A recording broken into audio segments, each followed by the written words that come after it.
আসসালামু আলাইকুম। আমি নোমান। আজকে আমি আপনাদের একটা ভিডিও রেকর্ডিং সফটওয়্যার সম্পর্কে বলবো। যেটা দিয়ে আপনি আপনাদের স্ক্রিনকে রেকর্ড করতে পারবেন এবং সেই রেকর্ডের দিয়ে আপনারা আপনাদের প্রয়োজন মতো আপনাদের কাজ করতে পারবেন। তো সেই সফটওয়্যারটার আমি এখানে অলরেডি সেই সফটওয়্যার দিয়ে এই ভিডিওটাই রেকর্ড করতেছি। সেটা হচ্ছে ডিবাট। ডিবাট প্রফেশনাল বাই এনসিএইচ সফটওয়্যার। ওকে। তো এই সফটওয়্যার সম্পর্কে বলে রাখি, সেটা হচ্ছে যে এই সফটওয়্যারটা রেকর্ড করার জন্য অনেক অনেক ভালো একটা সফটওয়্যার এবং খুবই ইজি ইউজ করা।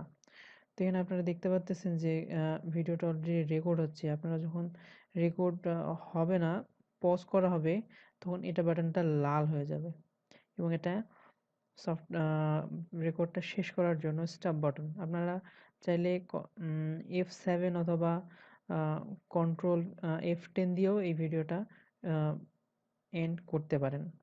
আবার পজ করতে আপনাদের প্রেস করতে হবে F6 বাটনটা। আচ্ছা, এখানে দেখেন না, মাউস কার্সারের একটা অপশন আছে।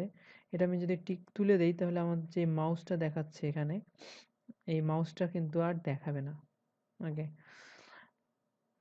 এরপর ওয়েবক্যাম অপশনটা আছে। ওয়েবক্যাম দিলে আপনারা আমার চেহারাটা দেখতে পারবেন। তো আমি এটা দিচ্ছি না। এরপর আছে ডিভাইস। ওকে। তারপর নেটওয়ার্ক, রেকর্ডিংয়ে আপনারা আপনাদের যত রকমের ভিডিও রেকর্ড করবেন সেটা দেখতে পারবেন। এরপর অপশনে কিছু অপশন আছে। আচ্ছা, এটা রেকর্ডটা আমার হয়তোবা স্টপ হয়ে যাবে, সেজন্য আমাকে পারমিশন দিচ্ছে না। এটা আমরা পরবর্তী সময়ে হয়তোবা দেখাবো। তো আহ, তো এগুলোই মূলত এই সফটওয়্যারে, কিন্তু এই সফটওয়্যার দিয়ে মূলত কাজ করা হয় হচ্ছে রেকর্ডিংয়ের। হ্যাঁ, এখানে দেন উইন্ডোটা কীরকম হবে সেটাও আছে। যাই হোক, আপনারা আপনাদের কার্সার, আমার কার্সারটা আমি কোনো কালার করিনি। আপনারা চাইলে মোর অপশনে গিয়ে আপনাদের কার্সারটা আরও সুন্দর করতে পারেন। তো ধন্যবাদ ভিডিওটি দেখার জন্য। পরবর্তী ভিডিও দেখার জন্য আমন্ত্রণ জানিয়ে আমি এখানে আমার আজকের ভিডিওটি শেষ করছি। ধন্যবাদ।